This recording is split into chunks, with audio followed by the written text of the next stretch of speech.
While we were busy at Nampo last week, StatsSA released important data that some perhaps may have missed, which is the quarterly labor survey statistics.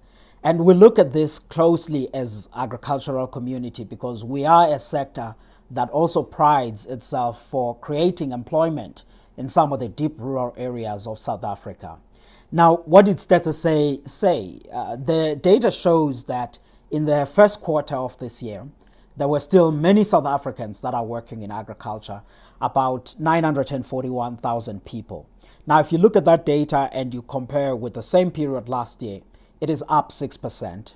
On a quarter-on-quarter basis, compared to the last quarter of 2023, it is up marginally by around about 2%. But the point is, these are good numbers.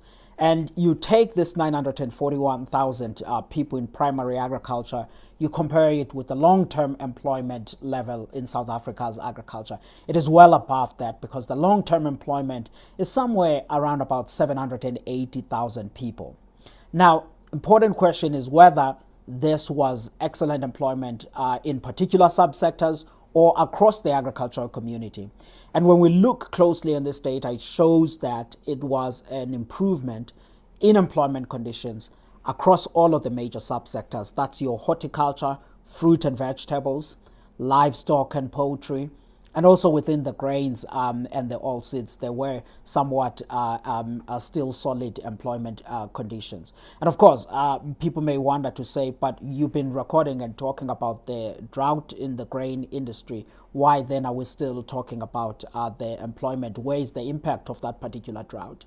And I think that's something that we are also watching to see if perhaps maybe on the second quarter or third quarter numbers, we'll start to see signs of that because that's where the financial impact may be clear in some of the operations. But I think looked at the broad overall level, the numbers look really encouraging. In terms of the fruit and the vegetables in South Africa, we all know that all of that is under irrigation. And even though we had that tough midsummer drought in February and in March, folks that are in the fruit industry, yes, they did have some quality issues on some of the crop, but they were able to irrigate. And fortunately this year, even the load shedding was not as sharp as what we saw last year. So the environment is somewhat better. In the livestock industry, we struggled a lot last year as a country with animal diseases.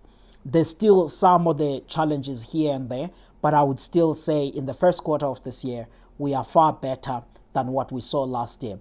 I'm explaining all of this as somewhat justification of possible robustness still in the employment conditions within our sector. The were though some of the subsectors where we saw employment declining somewhat. If you think about the aquaculture and some that are operating in the production of organic fertilizers, but those are very small part of the employment areas in agriculture compared to the major subsectors that I've talked about, which is the horticulture, livestock and poultry, as well as the field crop, which is where grains and the sugarcane and oilseeds are in. The other important question that people may have is to whether then this employment improvement, was it across all provinces or was it dominated by just a few provinces? A majority of the provinces showed really excellent numbers.